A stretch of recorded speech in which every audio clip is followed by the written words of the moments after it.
Bienvenue à notre histoire d'aujourd'hui. Avant de commencer, faites-nous savoir de quelle ville vous nous regardez en commentant ci-dessous. Daniel Carter, à 30 ans, était devenu un symbole de réussite. Il était le fondateur et PDG d'une entreprise technologique en pleine croissance, un génie très apprécié pour son leadership et sa vision aiguisée des affaires. Son appartement était situé au dernier étage d'un gratte-ciel, entouré de murs de verre offrant une vue sur l'horizon scintillant de la ville. Mais derrière cette façade glamour, personne ne savait que Daniel faisait constamment face à un vide étrange, comme s'il vivait dans un monde froid et solitaire. Cette nuit-là, un vent d'hiver mordant balayait la ville, recouvrant tout d'une couche de brume glaciale. Daniel terminait une longue journée remplie de réunions tendues et du poids de décisions sans fin. Il sortit de son bureau épuisé, aspirant à rentrer chez lui, à se défaire de son costume coûteux et à s'asseoir tranquillement avec son habituel verre de whisky. Sa voiture de sport noir filait à travers les rues désertes, le son du moteur résonnant dans la nuit calme. Soudain, à une intersection, les phares de Daniel illuminèrent une scène qu'il ne pouvait ignorer. De l'autre côté de la rue, blottie devant une boutique fermée, se trouvait une jeune femme. Elle était assise recroquevillée, se serrant fort, comme si elle essayait de lutter contre le froid perçant. Les yeux de Daniel se figèrent, et il ne put s'éloigner immédiatement. Dans ce bref instant, les images de son appartement chaleureux et luxueux semblèrent soudainement indécentes, un contraste saisissant avec la vue affligeante devant lui. Il appuya sur l'accélérateur alors que le feu passait au vert, mais l'image de la femme persistait dans son esprit. Elle avait des yeux fatigués, un visage émacié, mais il y avait toujours quelque chose de résilient en elle. Un sentiment étrange submergea Daniel, une envie inexplicable. Au fil des ans, il s'était habitué à ignorer les scènes déchirantes de la ville, gardant une carapace protectrice autour de lui pour éviter d'être affecté par les problèmes sociaux. Mais ce soir était différent. Daniel engagea sa voiture dans une ruelle, essayant de trouver un moyen de revenir en arrière. Il n'était pas sûr de ce qui le poussait exactement, mais le sentiment était si intense qu'il ne pouvait l'ignorer. Revenant à l'intersection, il vit la femme toujours assise là, les yeux sans expression, luttant apparemment pour garder ses paupières ouvertes par pur épuisement. Il gara sa voiture sur le côté de la route, prit une profonde inspiration pour dissiper son hésitation, et sortit. Les pas de Daniel résonnèrent sur le trottoir couvert de givre. Il s'approcha, gardant suffisamment de distance pour qu'elle ne se sente pas menacée. « Bonsoir », dit-il doucement mais fermement, levant les deux mains pour montrer qu'il ne lui voulait aucun mal. La femme sursauta, ses yeux montrant un bref éclair de peur et de lassitude. « Est-ce que ça va » demanda Daniel. Même s'il savait que la question était inutile, elle n'allait clairement pas bien. Son visage était pâle, et ses lèvres étaient bleues à cause du froid mordant. La femme, Hélène, le fixa, les yeux remplis de suspicion. « Que voulez-vous » Sa voix était rauque, faible, mais contenait toujours une lueur de lassitude. Daniel réalisa soudain que ses actions pouvaient être facilement mal interprétées. Il n'était qu'un étranger, dans un costume coûteux, approchant une femme sans abri par une nuit glaciale. Il expliqua rapidement, essayant de rendre sa voix aussi sincère que possible. « Je ne veux pas vous déranger, » dit-il. « Je vous ai juste vu assise ici dans ce froid glacial. J'ai un appartement à proximité. Si vous le souhaitez, vous pouvez y rester pour vous réchauffer. » Hélène plissa les yeux, clairement méfiante. Elle avait rencontré trop de gens qui offraient des gestes aimables pour ensuite regretter de les avoir acceptés. Elle avait appris à se protéger, à ne jamais faire confiance facilement. « Pourquoi » demanda-t-elle, sa voix pleine de défi. « Pourquoi voulez-vous m'aider » Daniel n'avait pas de réponse claire. Il sentait seulement qu'il devait le faire, comme si ne pas agir maintenant rendrait le vide en lui insupportable. « C'est juste que personne ne devrait avoir à endurer ça, » dit-il, les yeux pleins de sincérité. « Vous pouvez partir quand vous voulez. Je n'attends rien. » Hélène hésita, luttant intérieurement. Elle était épuisée, gelée, et elle savait que rester dehors cette nuit pourrait être dangereux pour sa santé. Mais elle ne voulait pas faire confiance à un étranger. Cependant, sa lassitude finit par l'emporter sur sa raison, et elle soupira, hochant légèrement la tête. « D'accord, » dit-elle doucement, toujours prudente. « Mais si quelque chose me semble suspect, je partirai immédiatement. » Daniel sourit, soulagé qu'elle ait accepté. Il la conduisit à sa voiture, ouvrit la portière et attendit qu'elle monte.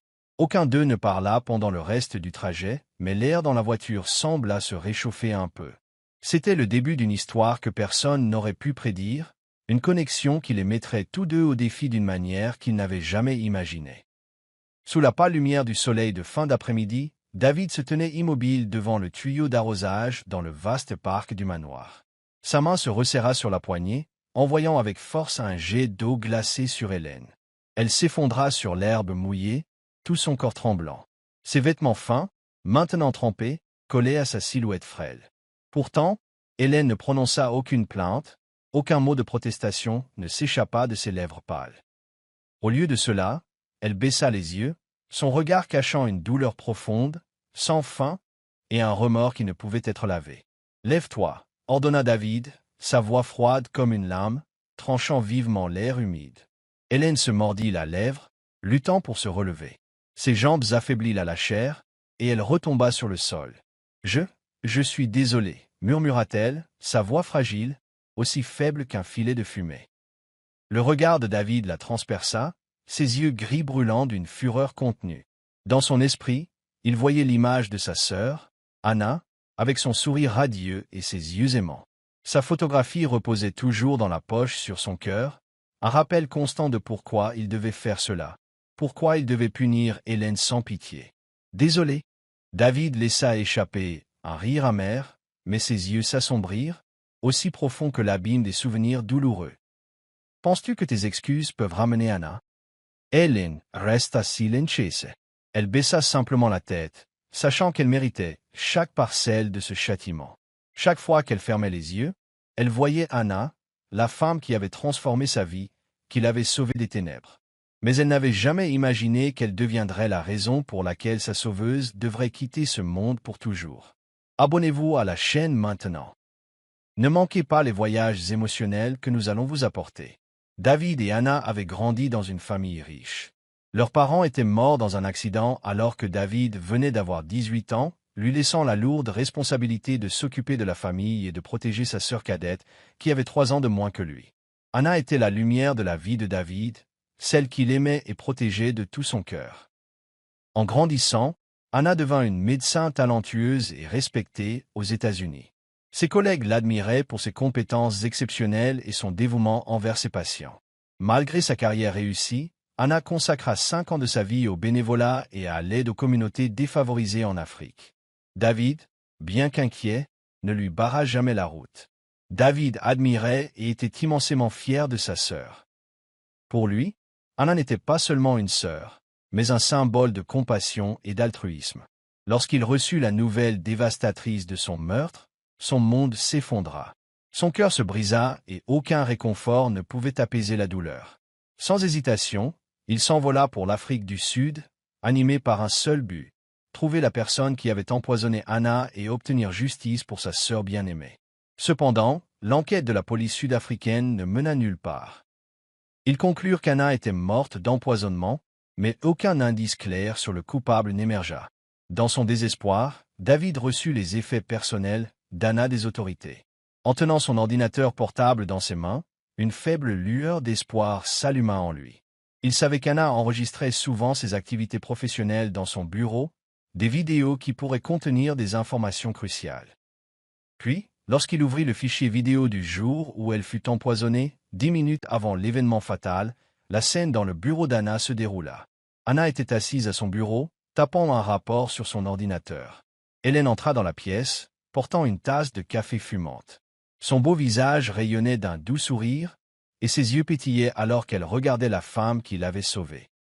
Anna était occupée à lire des rapports médicaux sur son écran d'ordinateur, mais lorsqu'elle entendit les pas d'Hélène, elle sourit et posa les documents. « Hélène, tu m'as encore apporté du café, » dit Anna, les yeux pleins de chaleur. « Je t'ai dit que tu n'avais pas besoin de te donner tant de mal. » Hélène sourit, posant la tasse sur le bureau. « Ce n'est rien, Anna. Tu as travaillé si dur. Un peu de café pourrait t'aider à rester éveillée. » Anna soupira, mais le sourire ne quitta jamais son visage. « Tu es trop gentille. Parfois, je ne sais pas comment je ferais sans toi ici. » Hélène inclina la tête, sa voix douce. « Tu m'as sauvé la vie, Anna. Je veux juste rendre l'appareil, même si ce n'est que par de petites choses. » Anna posa doucement sa main sur celle d'Hélène. Tu ne me dois rien, Hélène. Nous sommes une famille. Ne pense jamais que tu dois faire quelque chose pour me rembourser. Hélène sourit, ses yeux brillants de gratitude. Merci, murmura-t-elle. Tu as toujours été si gentille avec moi. Elle quitta ensuite la pièce. Anna hocha la tête et leva la tasse de café, inhalant le riche arôme avec une expression satisfaite. David arrêta la vidéo là. Il ne pouvait pas regarder plus loin. La rage explosa en lui, comme des flammes dévorant sa raison. Il était convaincu qu'Hélène était celle qui avait tué Anna. Au début, il envisagea de la livrer aux autorités, mais il pensait que ce serait trop clément. Au lieu de cela, il décida de l'amener dans son manoir, la forçant à travailler comme domestique pour pouvoir infliger sa propre forme de justice pour Anna. Hélène avait autrefois vécu une vie heureuse en Amérique, chérie par ses parents aimants qui lui donnaient le meilleur de ce qu'ils pouvaient offrir. Son enfance était remplie de rires et de joie jusqu'à ce qu'un accident tragique bouleverse son monde. Quand Hélène avait 10 ans, sa famille entreprit un voyage en Afrique du Sud, des vacances que ses parents espéraient créer des souvenirs durables. Mais le destin en avait décidé autrement. Un horrible accident de voiture coûta la vie à ses parents, laissant Hélène seule et bloquée dans un pays étranger. Sans parents vers qui se tourner, elle resta en Afrique du Sud, survivant grâce à la gentillesse d'étrangers. Malgré les difficultés et le sentiment d'isolement, Hélène grandit résiliente, s'accrochant à sa bonté innée et à son espoir. Elle apprit à se débrouiller seule et ne renonça jamais à la conviction que la bonté pouvait être trouvée même dans les moments les plus sombres. C'est cet esprit durable qui la fit tenir, lui apprenant à prendre soin d'elle-même et des autres. Sa vie prit un tournant lorsqu'elle rencontra Anna, une médecin américaine compatissante qui faisait du bénévolat en Afrique du Sud. Anna ramena la lumière dans la vie d'Hélène, lui offrant non seulement un emploi mais aussi un lien sororal dont Hélène avait longtemps rêvé. Pour Hélène, Anna était plus qu'une sauveuse. C'était sa famille. Anna, à son tour, s'occupait profondément d'Hélène, formant une connexion indestructible remplie de respect mutuel et d'amour. Juste au moment où la vie semblait s'améliorer, la tragédie frappa à nouveau. Anna fut empoisonnée et Hélène se retrouva accusée, piégée dans un cauchemar de blâme et de souffrance. David ramena Hélène dans son manoir sous prétexte qu'elle était une femme de chambre. Mais en réalité, c'était pour la punir. Il voulait qu'elle ressente la douleur qu'il croyait que sa sœur Anna avait subie. Il tourmenta sans relâche Hélène, physiquement et mentalement. Parfois, il l'aspergeait d'eau glacée, le jet glacial frappant son corps jusqu'à ce qu'elle tremble de manière incontrôlable et que sa peau rougisse à cause du froid. Sais-tu que peu importe combien de fois tu te laves, tu ne laveras jamais tes péchés? Rugit David, sa voix remplie de fureur alors qu'Hélène s'effondrait au sol, trempée et grelottante. Elle ne répondit pas. Au lieu de cela, elle inclina la tête, ses larmes se mêlant à l'eau froide qui coulait sur son visage. Mais sa cruauté ne s'arrêta pas là. David creusa une grande fosse dans le jardin et força Hélène à y rester debout pendant qu'il la remplissait progressivement de terre, ne laissant que sa tête exposée. « As-tu la moindre idée de ce que l'on ressent à mourir lentement dans le désespoir » murmura-t-il, ses yeux sombres d'angoisse. Anna est morte comme ça, dans l'agonie et la peur. Hélène resta immobile, sentant le poids suffocant de la terre peser sur elle, luttant contre la terreur qui menaçait de la submerger. Elle savait que David ne l'épargnerait pas, elle sentait qu'elle n'avait pas le droit de résister. Le sentiment oppressant et désespéré la consumait, mais elle ne prononça aucune supplication. Elle accepta sa souffrance, convaincue qu'elle méritait chaque parcelle de celle-ci. La nuit, lorsque le froid du manoir s'infiltrait dans chaque recoin, David obligeait Hélène à dormir sur le sol de marbre glacial du couloir. Elle se recroquevillait, ses dents claquant de manière incontrôlable, incapable de trouver le repos dans ce froid, à glacer les os. « Qu'est-ce que ça fait » s'approchait David, sa voix aussi froide que l'air. Anna est morte froide et seule. Penses-tu mériter le confort de la chaleur? Hélène tremblait mais ne protestait jamais. Elle fermait les yeux et les larmes coulaient sur ses joues. Chaque fois qu'elle le faisait, elle voyait le visage d'Anna, lui souriant doucement, la hantant sans cesse comme un fantôme. « Sais-tu à quel point Anna tenait à toi » continua David, les yeux flamboyants de haine. « Elle t'aimait comme une sœur, et pourtant tu l'as trahie. » Hélène n'avait pas de mots. Elle inclina silencieusement la tête, ses larmes tombant comme la pluie. Elle ne pouvait pas se défendre, ne pouvait rien prononcer qui puisse apaiser la colère de David. Hélène se souvenait vivement d'avoir porté cette tasse de café à Anna cet après-midi fatidique. Elle se rappelait chaque détail, préparant le café puis le plaçant dans les mains d'Anna. La chaude lumière du soleil de ce jour-là avait semblé devenir glaciale alors qu'Anna souriait et acceptait le café sans suspicion. Mais Hélène ne comprenait pas comment cette boisson inoffensive avait pu être empoisonnée, comment quelque chose qu'elle avait préparé avait pu mettre fin à la vie de la personne qu'elle aimait le plus. L'image d'Anna buvant ce café fatal transperçait le cœur d'Hélène avec une douleur aussi aiguë que 1000 aiguilles. Elle s'était demandé d'innombrables fois si elle avait involontairement tué Anna, même si elle n'en avait pas eu l'intention. Cette pensée la tourmentait, la rendant incapable de se pardonner. Cette culpabilité enveloppa Hélène, la transformant en une personne qui acceptait volontiers n'importe quelle punition. Quand David la punissait, quand il l'aspergeait d'eau glacée jusqu'à ce que sa peau brûle ou la forçait à se tenir dans la fosse sous le soleil écrasant, Hélène ne ripostait jamais. Elle acceptait tout sans se plaindre, sans mendier de soulagement. Dans son cœur, elle croyait qu'elle le méritait. Le tourment de David n'était qu'une fraction de l'angoisse qu'elle ressentait à l'intérieur. « Penses-tu que ces larmes peuvent laver tes péchés ?» cria David une fois, les yeux flamboyants de fureur alors qu'Hélène était agenouillée sur le sol de pierre glaciale. Hélène resta silencieuse, la tête baissée. Ces mots la coupaient comme des couteaux, mais elle n'osa jamais argumenter. Elle croyait qu'il avait tout à fait le droit de la haïr, tout à fait le droit de la punir, car elle ne pouvait pas se pardonner. Hélène ne pouvait pas expliquer pourquoi le café avait été empoisonné, mais elle ne refusait pas de douter d'elle-même pour autant. Elle n'avait pas de réponse, pas d'excuse. Chaque nuit, alors qu'elle gisait recroquevillée sur le sol froid, elle murmurait des prières, suppliant Anna de lui pardonner, même si elle savait qu'elle n'en serait peut-être jamais digne. Au fil du temps, malgré la haine qui le consumait, David commença à remarquer qu'Hélène n'était pas la tueuse sans cœur qu'il avait imaginée. Elle préparait les repas pour tout le monde avec un soin incroyable. Ses plats n'étaient pas seulement délicieux, mais aussi imprégnés d'une chaleur difficile à décrire. Elle faisait du café avec une habileté qui produisait des saveurs si réconfortantes, cela rappelait des souvenirs de jours paisibles où Anna était encore en vie. Pourtant, le sourire radieux qu'elle avait autrefois avait disparu depuis longtemps, remplacé par une tristesse perpétuelle. Ses yeux semblaient toujours porter une profonde douleur, comme si elle était hantée par un poids insupportable. Néanmoins, Hélène ne cessait jamais de faire preuve de gentillesse et de compassion. Elle s'occupait du personnel du manoir, offrant de l'aide chaque fois que quelqu'un avait des difficultés, sans jamais avoir besoin qu'on le lui demande. Un après-midi, alors qu'une pluie battante tombait, David regarda par la fenêtre et vit Hélène donner son unique parapluie à une femme âgée, choisissant de rester elle-même sous l'averse. Sa silhouette mince frissonnait dans le froid, mais ses yeux restaient remplis d'une gentillesse sincère. Elle soigna même tendrement un chiot blessé, le berçant dans ses bras avec la douceur d'une mère, même si elle était elle-même soumise à une telle cruauté dans le manoir. Chaque fois que David était témoin de tels actes, une graine de doute germait en lui.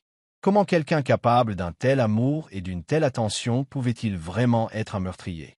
Mais il se forçait toujours à enterrer ses pensées, se rappelant que les preuves dans la vidéo étaient indéniables. « Fais-tu semblant ?» grogna David un jour où il vit Hélène rire avec les enfants du voisin à travers la clôture. La colère en lui s'enflamma comme un feu de forêt. « Penses-tu que je vais t'épargner? Penses-tu que tes petites comédies me feront te pardonner ?»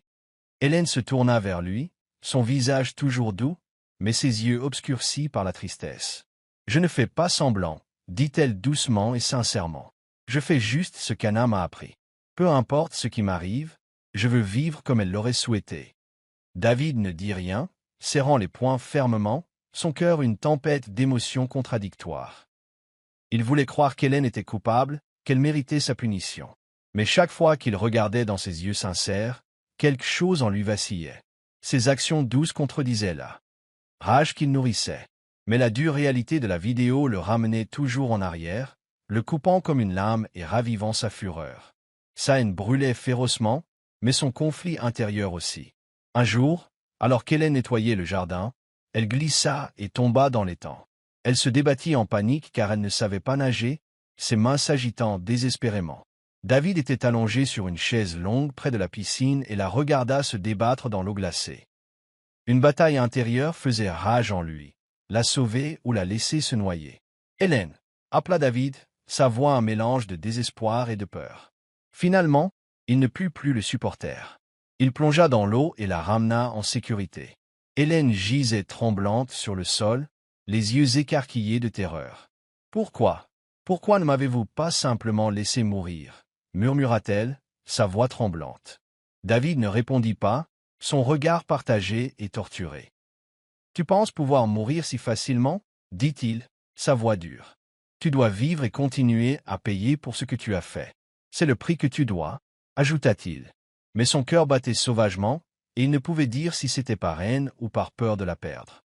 Le conflit dans le cœur de David grandissait chaque jour. D'un côté, il y avait Hélène, qui faisait preuve d'une gentillesse et d'une douceur constante envers tout le monde autour d'elle. Et de l'autre, il y avait la vérité brutale enregistrée dans cette vidéo, une preuve qui ne pouvait être niée, montrant Hélène tendant à Anna la tasse de café avant que sa sœur bien-aimée ne rende son dernier souffle. David avait regardé cette vidéo des dizaines de fois. Chaque fois qu'il ouvrait son ordinateur portable, il prenait une profonde inspiration, essayant de contenir ses émotions. Mais quand le moment venait, quand Hélène entrait doucement dans la pièce, tenant la tasse de café et la plaçant devant Anna, sa colère explosait. « C'est une meurtrière » criait intérieurement David, et dans un accès de rage, il claquait l'ordinateur portable et s'éloignait en trombe, essayant de calmer le feu de la fureur en lui. Ce soir ne fut pas différent.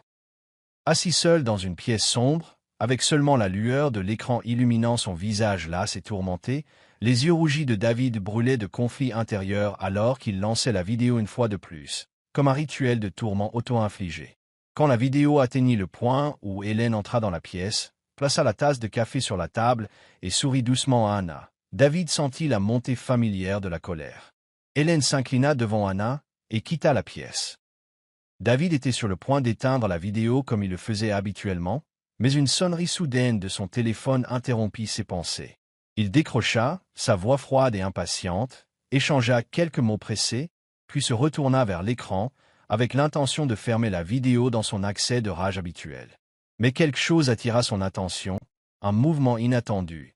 Une infirmière à la peau foncée entra dans la pièce après le départ d'Hélène. David se rassit, le cœur battant la chamade, alors qu'il continuait à regarder. Anna avait levé la tasse de café à ses lèvres, mais fut appelée par un patient, reposant la tasse sur la table sans prendre une gorgée.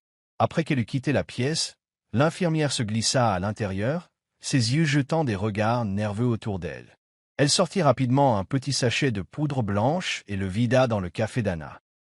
L'infirmière disparut tout aussi rapidement, et quelques minutes plus tard, Anna revint, ignorant ce qui s'était passé, prit le café et le but. « Non, ça ne peut pas être » murmura David, tout son corps se raidissant. Il n'en croyait pas ses yeux. Ses mains tremblaient, tombant lentement le long de ses côtés, alors qu'une vague de vertige le submergeait. Il s'était trompé. Toute la colère et la haine qu'il avait dirigée contre Hélène étaient basées sur un terrible malentendu. Hélène était innocente. Elle n'avait pas tué Anna.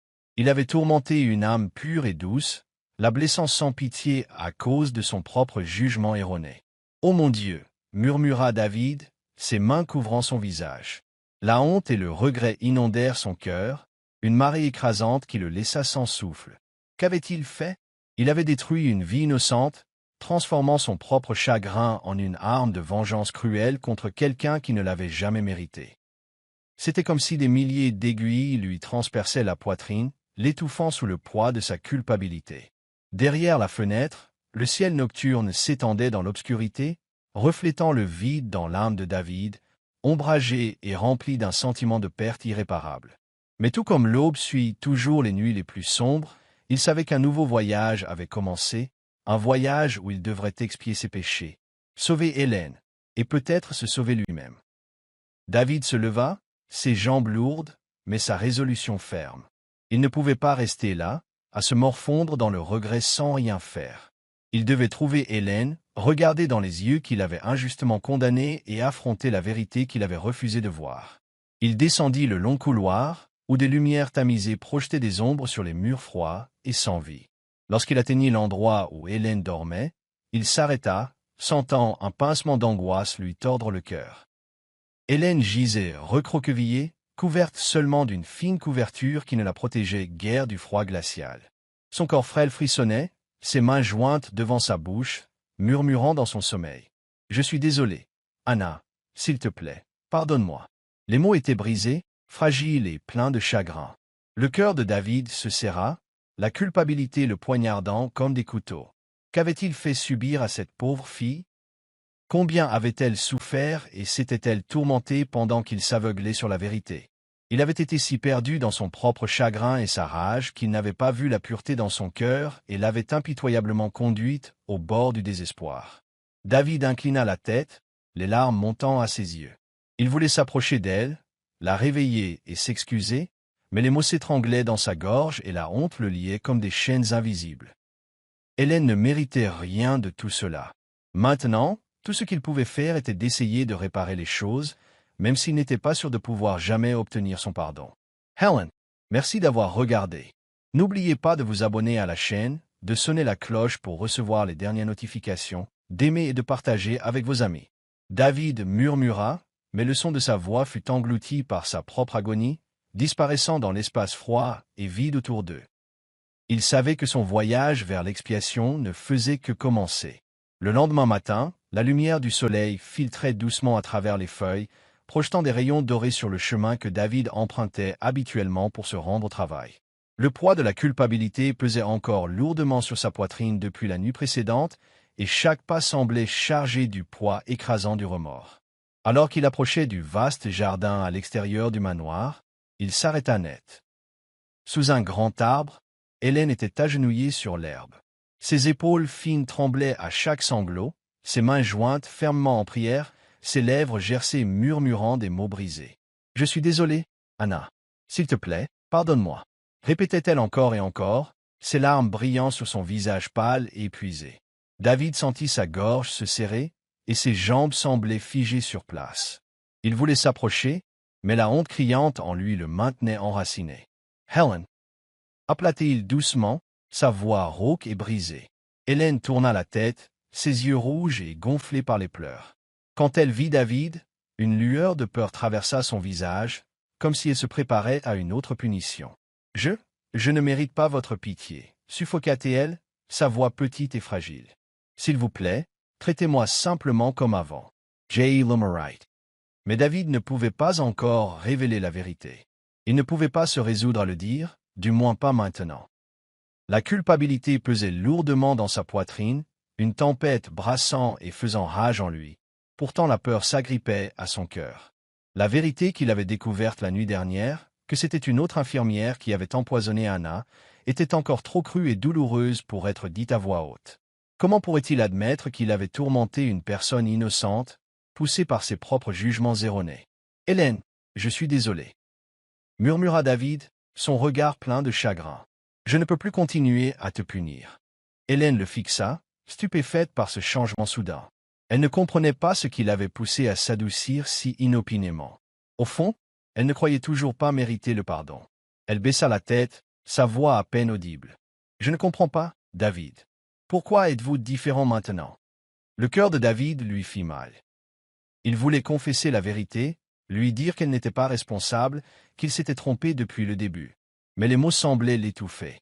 Il ne pouvait pas affronter la réalité de ses actions et ne pouvait pas se résoudre à parler. La peur de ne jamais être pardonné le hantait. Au lieu de confesser, David tendit une main, un geste silencieux de réconciliation. « J'ai juste besoin de temps, » dit-il, sa voix tremblante. « S'il te plaît, donne-moi un peu de temps. » Hélène le regarda, les yeux remplis de douleur, mais sans aucune résistance. Elle ne le comprenait pas, mais elle ne luttait pas contre. « J'attendrai, » répondit-elle, sa voix craquant. « Si c'est ce que vous voulez. » David sentit un poids écrasant sur sa poitrine. Assis dans son bureau, les yeux de David étaient injectés de sang à cause des nuits blanches. Des papiers et des documents étaient éparpillés sur son bureau, mais il ne pouvait se concentrer sur aucun d'eux. Une histoire pleine de sens. Cliquez sur s'abonner maintenant pour nous motiver à créer plus de superbes vidéos. N'oubliez pas de sonner la cloche pour recevoir les dernières notifications. Continuance List War. Tout ce à quoi il pouvait penser était la terrible vérité qu'il avait découverte. L'image d'Hélène priant sous l'arbre le hantait. Combien de douleurs avait-elle enduré à cause de lui? Combien de nuits avait-elle passé sur le sol froid et dur, souffrant aux mains d'un homme qui se croyait victime? David se souvint des fois où il l'avait fait s'agenouiller toute la nuit dans le couloir, le sol de pierre glaciale mordant sa peau. Il y avait une tempête une fois, et il ne l'avait même pas laissé s'abriter.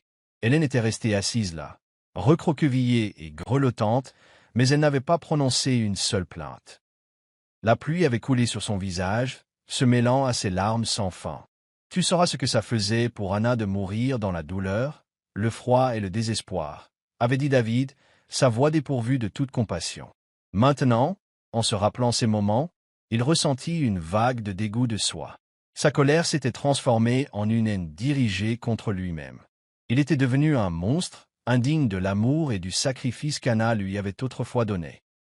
Un matin, alors qu'une douce lumière du soleil traversait la fenêtre, David se tenait devant la chambre d'Hélène, incertain s'il devait entrer.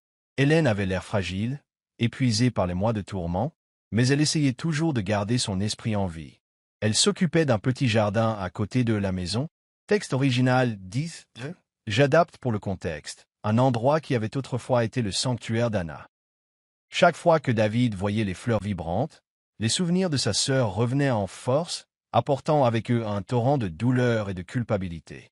Hélène leva les yeux quand elle vit David s'approcher, ses yeux méfiants et pleins de douleur. « Que voulez-vous » demanda-t-elle, sa voix douce mais distante. David s'avança lentement vers elle, ses yeux n'étant plus froids et durs, mais remplis d'hésitation et de chagrin. « Je veux parler, » dit-il, sa voix basse et instable. Il avait pensé à se mettre à genoux et à implorer son pardon, mais sa fierté et sa honte le retenaient. Hélène le fixa, les yeux remplis d'épuisement et de chagrin. « Que ai-je fait pour mériter votre punition, David » demanda-t-elle, sa voix s'étranglant dans sa gorge. « J'aimais Anna, et si j'avais pu prendre sa place, je l'aurais fait, mais vous ne m'avez jamais cru. » David resta silencieux, la douleur lui déchirant la poitrine alors qu'il écoutait ces mots. Sa gorge était sèche, et son cœur battait la chamade. Il ne pouvait pas imaginer combien de mal il lui avait causé. « J'avais tort, Hélène, » murmura-t-il, les yeux débordant de regret. « Je t'ai mal comprise. Je t'ai blessé à cause de mon propre chagrin, mais maintenant je sais. Tu n'as pas causé la mort d'Anna. Celle qui a empoisonné Anna était cette infirmière, celle à la peau foncée. J'étais aveugle et cruel, et je suis tellement désolé. » Hélène ne dit rien, mais ses larmes coulèrent sur ses joues. Elle avait rêvé du jour où David réaliserait la vérité, mais maintenant que ce jour était là, elle ne savait pas comment se sentir. Après tout ce qu'elle avait enduré, c'était comme si une partie d'elle avait été brisée à jamais. « Vous dites que je ne suis pas coupable, » murmura Hélène, sa voix craquant. David prit une profonde inspiration, ses épaules tremblant. « Je ne m'attends pas à ce que tu me pardonnes tout de suite, » dit-il, sa voix rauque d'émotion. « Mais je promets, je ferai tout ce que je peux pour réparer mes torts. Je ferai tout ce qu'il faut pour prouver que je suis vraiment désolé, pour te montrer que j'avais tort et que je veux arranger les choses. » Alors que les mots de David fusaient, révélant qu'elle n'était pas responsable de la mort d'Anna, Hélène eut l'impression que le monde autour d'elle s'était soudainement arrêté. Elle resta immobile, incapable de croire ce qu'elle venait d'entendre. Son cœur sembla s'arrêter, puis s'emballa sauvagement dans sa poitrine. Une vague complexe d'émotions la submergea. Choc, soulagement, mais aussi une douleur profonde et persistante, et de l'incrédulité. Hélène avait vécu si longtemps sous le poids écrasant de la culpabilité, croyant qu'elle avait causé la mort de la femme qu'elle aimait comme une sœur. Elle avait accepté les punitions de David parce qu'elle pensait les mériter, que c'était le prix à payer pour ses erreurs. Mais maintenant, sachant qu'elle était innocente, la douleur la déchira à nouveau. Elle ne savait pas comment accepter cette nouvelle réalité. Tout le tourment, toutes les nuits passées dans l'agonie et les cauchemars avaient tout été dus à un malentendu. Elle serra les poings, tout son corps tremblant. « Je n'ai pas tué Anna, » murmura Hélène, sa voix se brisant alors que les larmes brouillaient sa vision. « Alors pourquoi? Pourquoi ai-je dû subir tout cela? Pourquoi moi ?» La libération de la culpabilité ne vint pas comme Hélène l'avait pensé. Au lieu de cela, elle laissa un vide, une blessure profonde qui n'était pas facile à combler. Hélène avait l'impression de dériver dans un vaste océan sans rien à quoi s'accrocher. Le soulagement se mêlait à la douleur lancinante de la perte et de la souffrance qu'elle avait endurée pendant tout ce temps. Elle n'était pas sûre de pouvoir jamais pardonner David, mais une chose dont elle était certaine, c'est que son cœur n'avait jamais cessé de pleurer Anna, et maintenant elle devait trouver un moyen de guérir ses propres blessures. Le silence entre eux sembla s'étirer à l'infini, rompu seulement par le doux murmure du vent et le léger balancement des fleurs sous la lumière du soleil. Hélène n'était pas sûre de pouvoir jamais pardonner David, mais elle vit dans ses yeux un chagrin sincère, une sincérité qu'elle n'avait jamais remarquée auparavant. Et peut-être que cela pourrait être le premier pas vers la guérison pour eux deux. David commença à changer. Il essaya de prendre soin d'elle, même si elle gardait ses distances et ne le laissait jamais s'approcher de trop près. Il fit nettoyer et aménager la pièce où elle dormait autrefois sur le sol froid. Un vrai lit avec des couvertures chaudes y fut installé. Il lui apporta du thé, bien qu'Hélène ne le boive jamais tout de suite.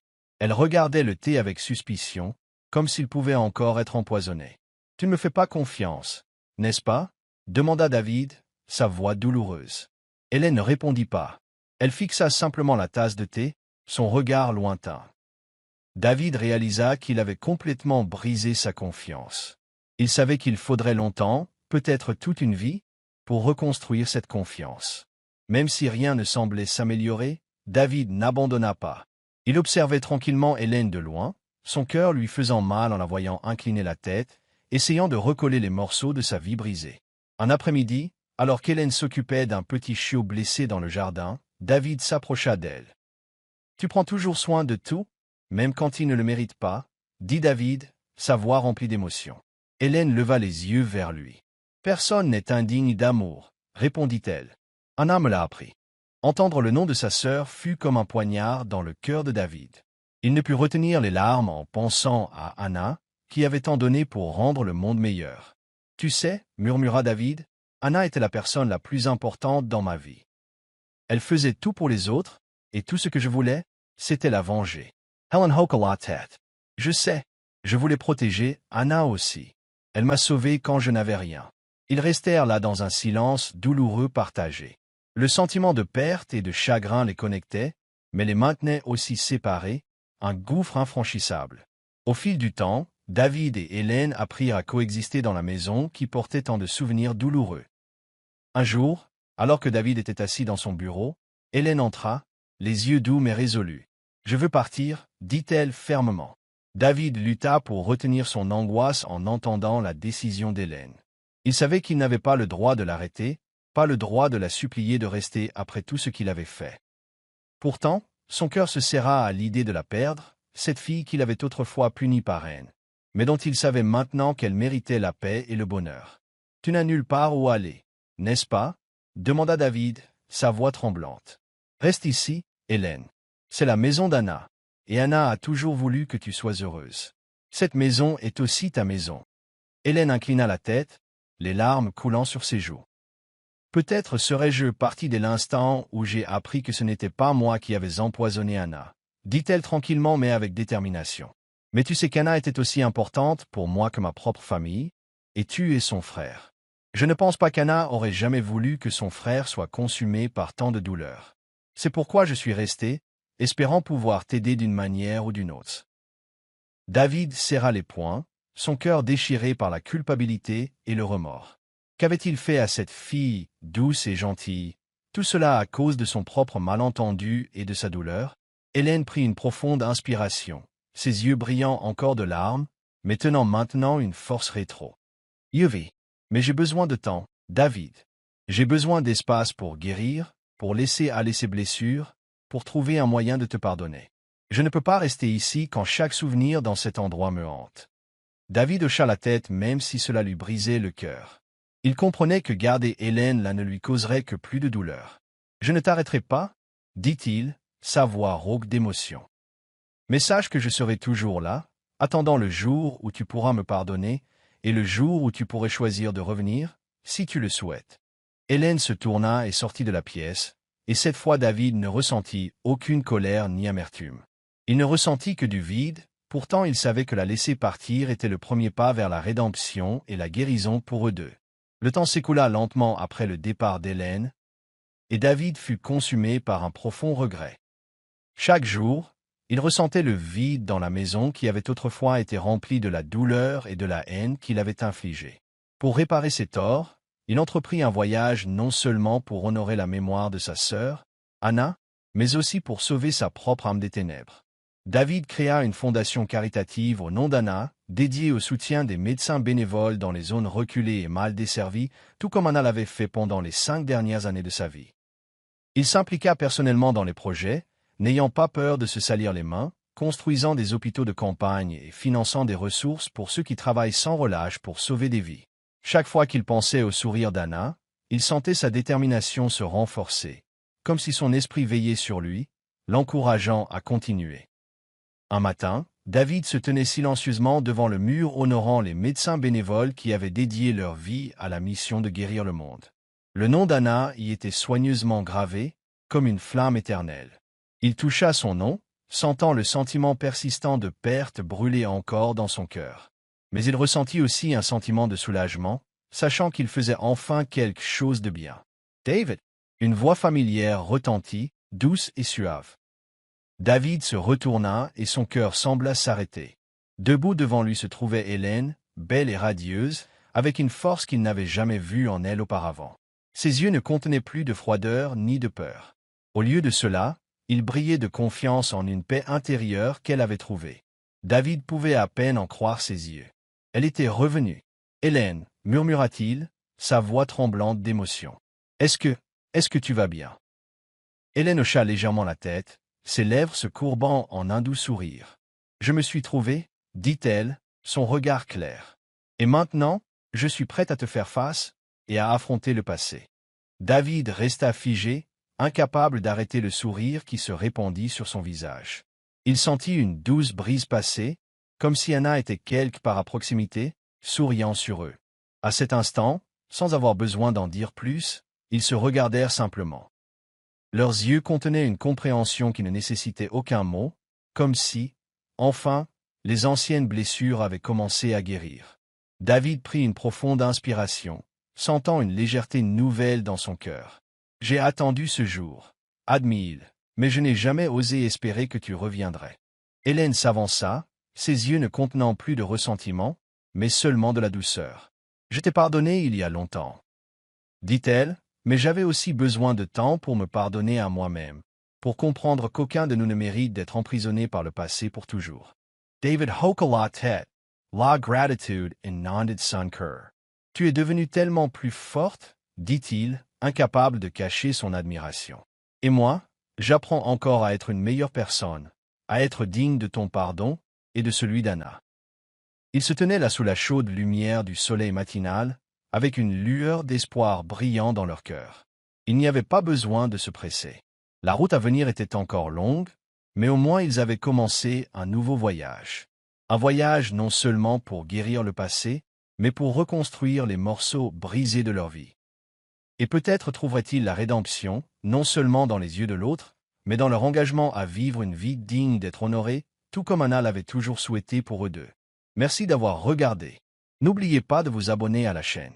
Sonnez la cloche pour recevoir les dernières notifications. Aimez et partagez avec vos amis.